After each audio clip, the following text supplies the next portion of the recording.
Welcome viewers, my name's Sam and this is my sailing channel. Since September 2024 I've been working hard on the refit of my recently purchased classic sailboat Stowaway, a Nicholson 32 Mk3. These heavy displacement cruisers have seen quite a few marks in their time since the initial production in 1963.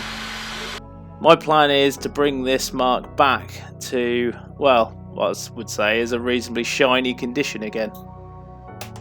My initial plans for the refit was to get the hull and deck stripped back and repainted and then into the water job done. That however was probably only half the work, as I found. I carry out all of the work myself. I'm totally DIY and getting, well, I suppose feeding off more experienced people for information as I'm going along, and obviously the help from a few good friends in the process. The first 3 months of the refit were all on the hull, old paint being stripped off and, well, almost down to the fiberglass again before priming and repainting with 2-part polyurethane and this lovely sign writing. Then some of the smaller jobs, but much accumulated. The prop shaft seal needed to be replaced for the engine, and I had a few dodgy rudder fittings as well which needed checking over. Some dodgy looking bolts there and a bit of play in the whole rudder system. And then what I thought was disaster for the whole project. So here is the gooseneck of my boom, and that there is what we're talking about.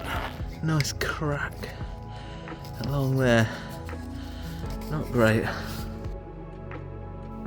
Luckily I was saved by one of my viewers who donated this extrusion which he had available, and I just needed to fit it.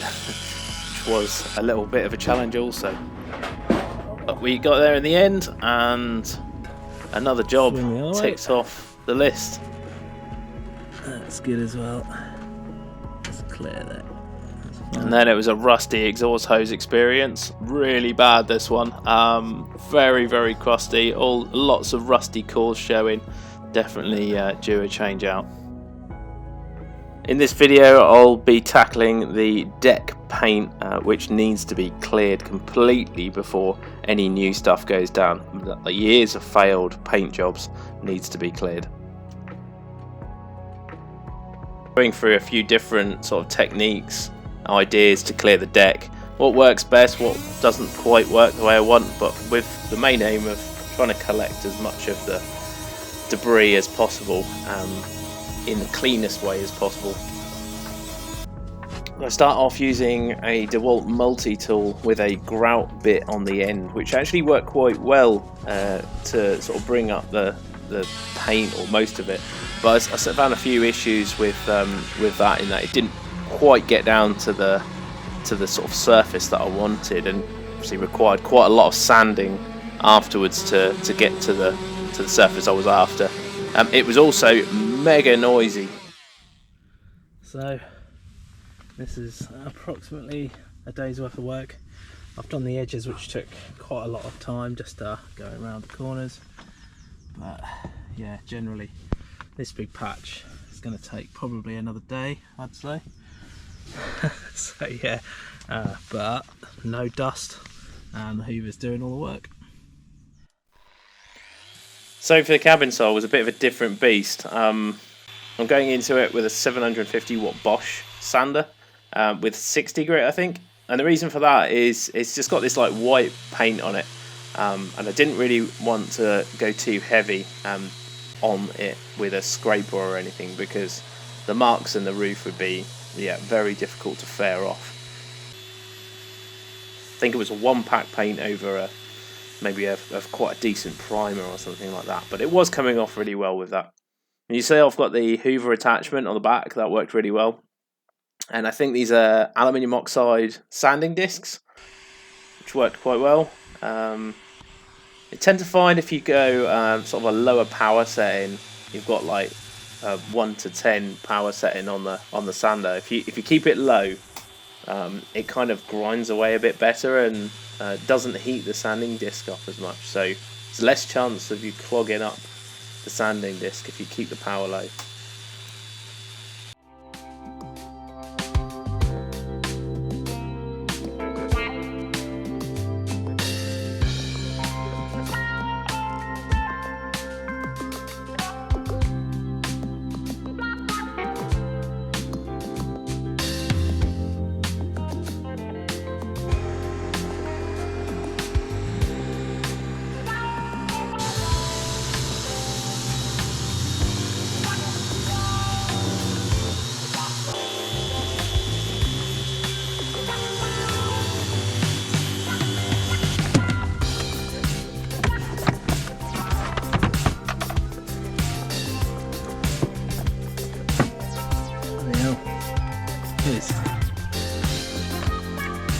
quite a lot.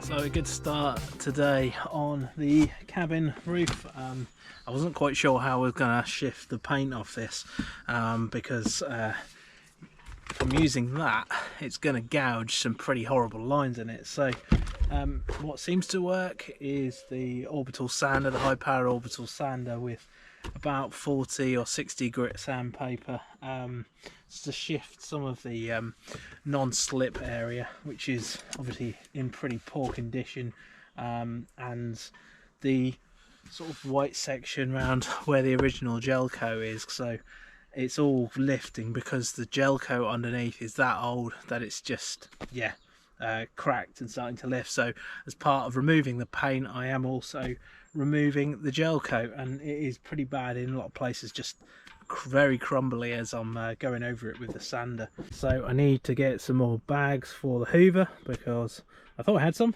and I haven't.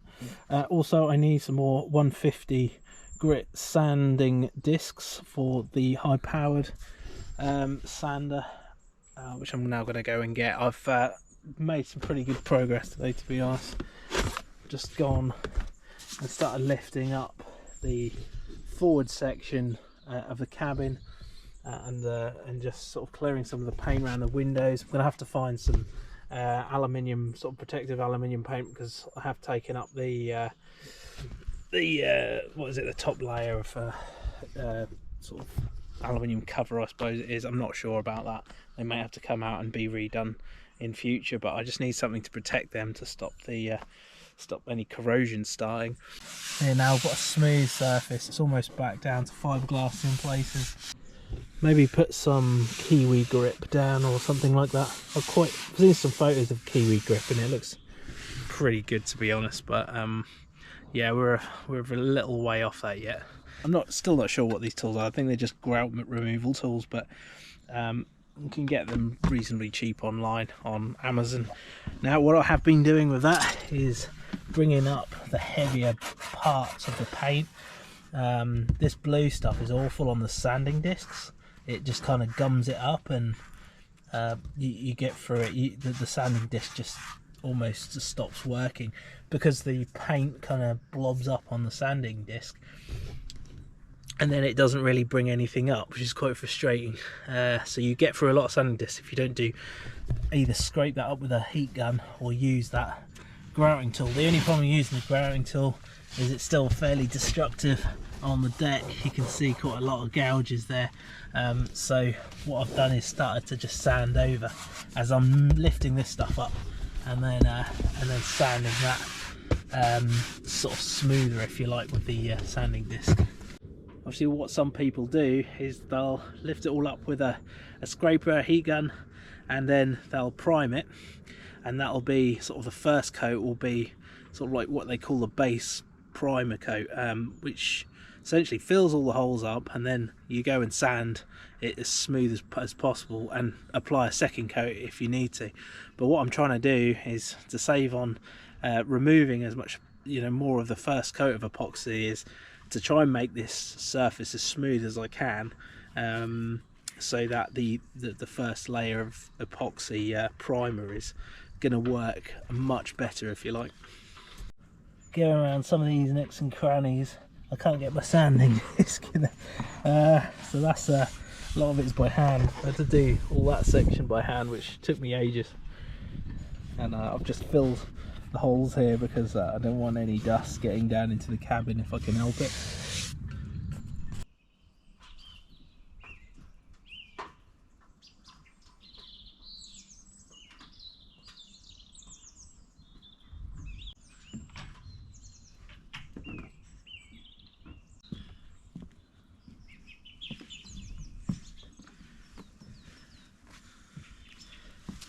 So I am going to use the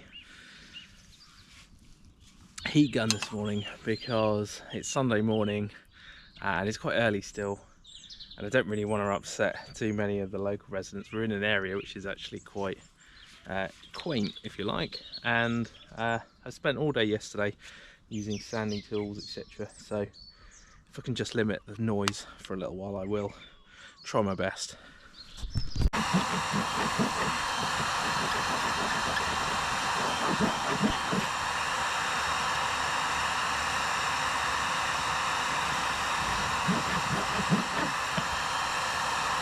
Thing is with the heat gun, it does get rid of all this blue paint, which with a sander it like gums up quite quickly. I suppose it generates heat and then it melts onto the sandpaper, and then you can basically throw away your sandpaper disc in the end. So I'm just using this, not the grout tool, because again it creates quite a lot of noise. And yeah, there's sort of pros and cons to using both tools really, and I'm just kind of just showing in a way the benefits of this as opposed to using the grout tool, etc. So obviously with this, there's quite a bit more heat, obviously more energy used, but you're going to need your gloves with this because some of the swarf that's coming off the deck is red hot.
So down for another weekend. Hard work is about to commence on the rest of the cabin roof.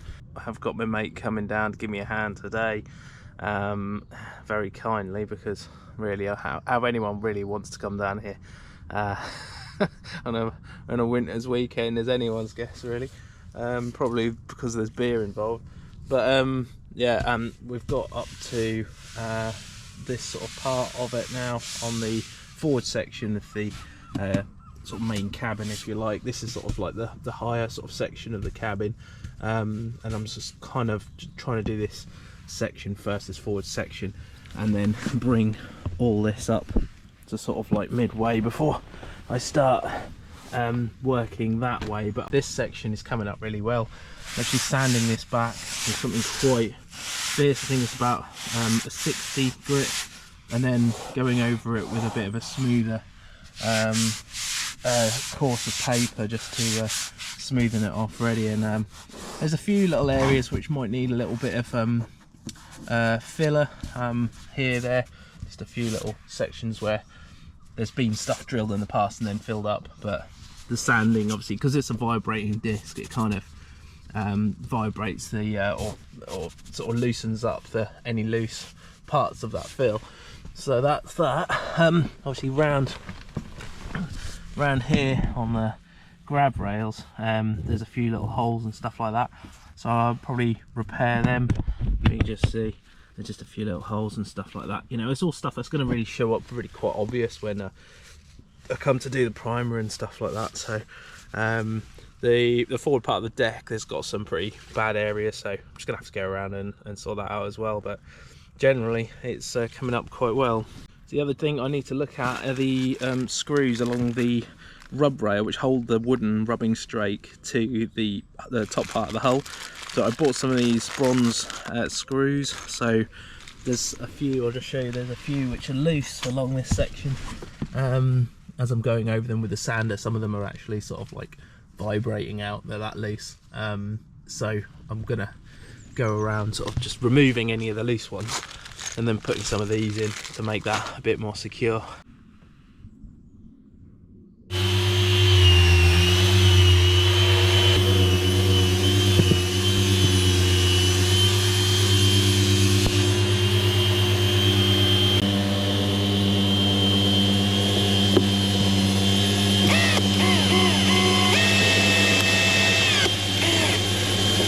busy standing away over there, and I am just starting to attack the corners of this hatch because, as you can see, pretty rotten. So I'm going to take the whole hatch home and replace this section of wood, I think. Still on there. Just taking this bit out. It's pretty bloody rotten.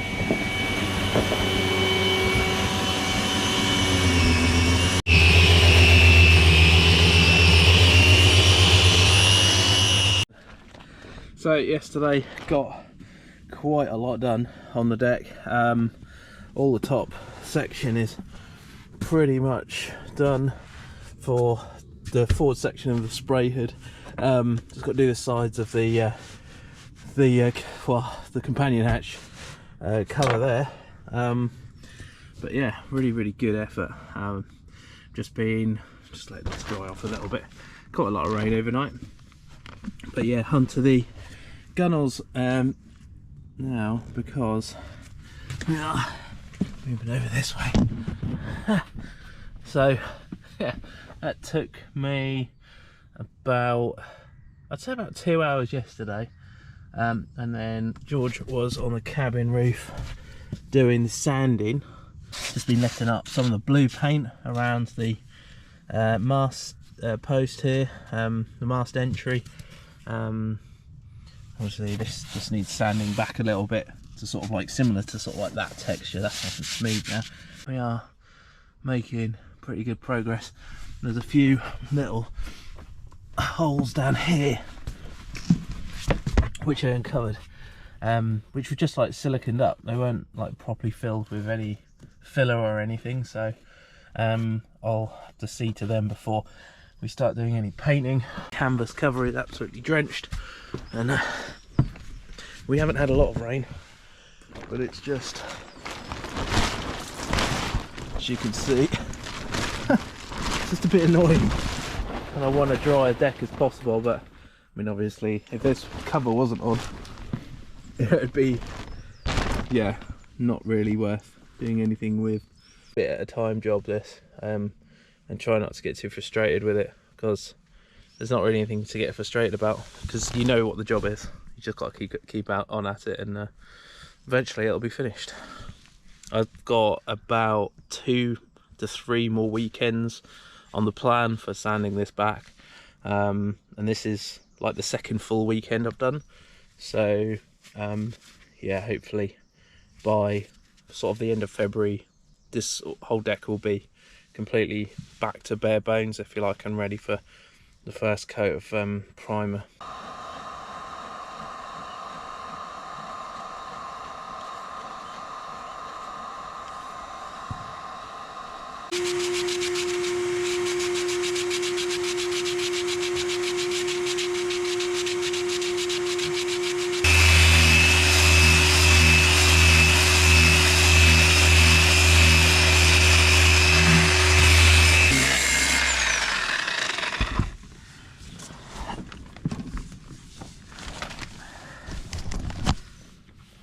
Right. Oh, watch me earplugs. Oh, I can't get me fucking. Henry Hoover is no more. Psycho pneumatic. Rest in peace. I'm gonna have to go and get another Hoover because I can't hoover up any of my dust. So, but thankfully, got down this side today, which is exactly where I wanted it to be. So yeah, both sides on the forward section done now, which is good.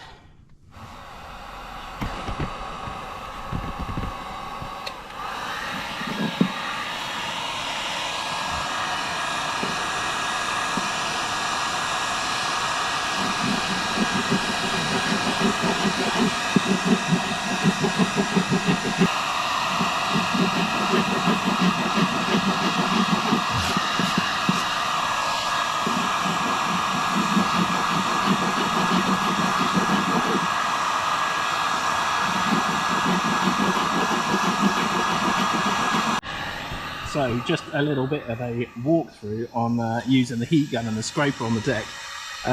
Just a couple of tips really on this. I've been working slowly down the side deck here, and quite a lot of debris, as you can see. But if I'm working at it like this, then the blower from the heat gun is blowing all the debris that way, and any small dusty fragments are going to blow that way as I'm scraping the decks. Just using the heat gun a little bit, heat up the area, and when you're scraping, go shallow. Don't try and dig in too hard, because you just start gouging the deck. That's not really what you want. You want to try and create as little damage as possible to the surface.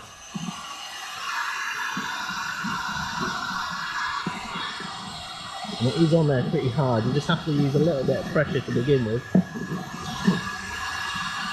Some of the gel coat will come up down to the fibres. That's sometimes you can't help that. And then just the first half an hour doing this, you'll think you just haven't got the knack of it. But eventually, you'll get into a bit of a technique. Whatever works best. I mean, this has worked quite well so far.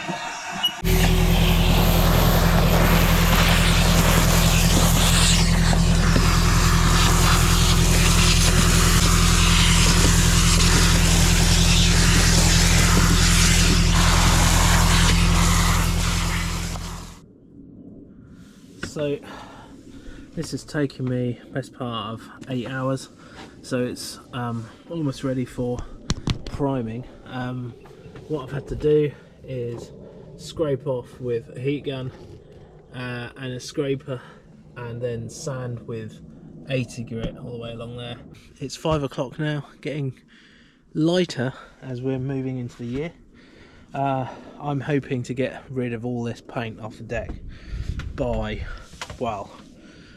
the end of February, definitely. I'm just working weekends at the minute, but I might just take a bit of time off work just to speed things up a little bit, and then hopefully by March we'll get the paint, or at least the primer on. Obviously that's weather permitting, so yeah, I'm gonna head back now to get some more stuff from Screwfix, because I need some more sanding discs. You can just see how quick I'm getting through here. There's still plenty on there, but it's surprising how quickly they wear off, becoming effective on this deck. So I am getting through them, but I'm keeping those because obviously when it comes to woodwork I can use them for other stuff, so they are not going to be binned just yet.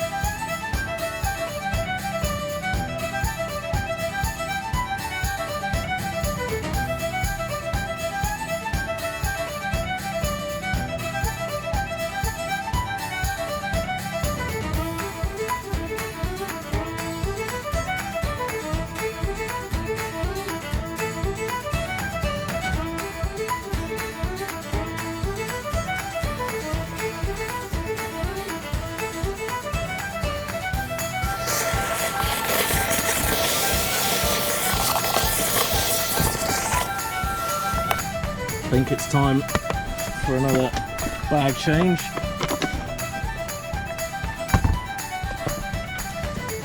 Uh-oh.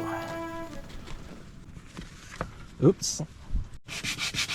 Another day of sanding the deck, and I'm doing it by hand, and I've got Terry from We Bought a Boat.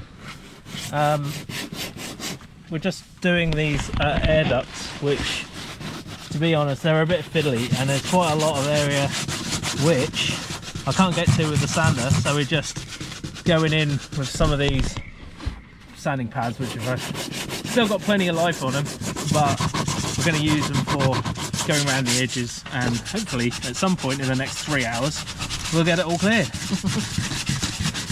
But yeah, good progress down the side. I just have to do some sanding with the orbital sander, and I got as far as sort of where I can get to it from the cockpit, but that kind of concludes the major surface area of the deck. Just obviously you've just got to cover this small little areas and the edges.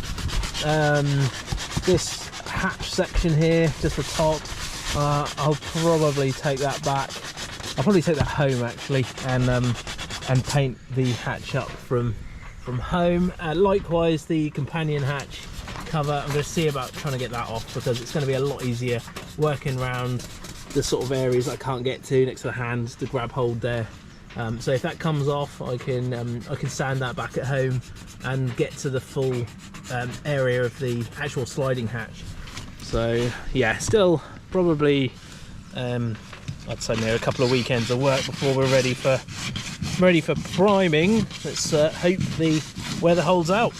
Where I'm kind of in amongst these sort of like corners and stuff like that, and had a think about it, and I went for one of these Titan little sander units, which are not actually that expensive. You can pay a lot of money for them, but this make is they're 13mm sanding sort of band, if you like. Here it is, I've just unboxed it. Comes with a little baggie collector as well, and a speed setting is just to sort of slow things down a bit. I have noticed that for the thicker areas of paint, is sort of keeping a low speed setting as much as possible, just kind of grinds off that horrible paint, which is really handy. So yeah, I've just done a little bit here, and you can just see it. I made really light work of that. It didn't take very long at all to get rid, and work inside the area is quite easy as well.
Okay, so that's it for today. I think I'm going to pack up and go home and have a beer. As I mentioned earlier, myself and Terry just been working on these bits, just harder to kind of get to areas with the machine, so just been doing them by hand, which has come out quite well. It's easy with the top coat on the cabin sole because it's just single pack paint, so there's no real need to actually use the machine on it, but it does save a heck of a lot of time. A bit of 40 or 60 grit paper will get that off absolutely fine, but as we found in a lot of areas, there's a lot of had to go down to the fiberglass because the gel coat is in real bad nick on the top there, probably where the UVs have been attacking it most, so it's full exposure there. So we've just sanded that back right to well, almost to the fiberglass, but that's kind of the best place for the primer to sit. So or just down to original or good gel coat. So that's what we've been doing. Obviously all the sort of nooks and crannies are going to take a little bit more working with, but in general really happy with the progress so far. So yeah, stay tuned for the next episode where hopefully we'll be looking at getting some primer on this, and yeah, filling all the little holes and what have you on the deck. If you enjoyed this video, give us a thumbs up, and if you haven't done so already, click the subscribe button. It really helps me as a creator on the platform. Appreciate this probably isn't the sort of sailing video that most of you are used to, however it is a clear demonstration of part of what boat ownership looks like. A lot of these aging boats now are sort of requiring more extensive work, which unfortunately for a lot of them is not cost effective against the cost of the boat. So in most cases these are all stripped down and then the hulls scrapped. I've also set up an Instagram and Facebook page now, Samsails UK, and I've got an email now if anyone wants to contact me about anything, any questions. I've included that in the descriptions box below. Many thanks for watching, and I'll see you all soon.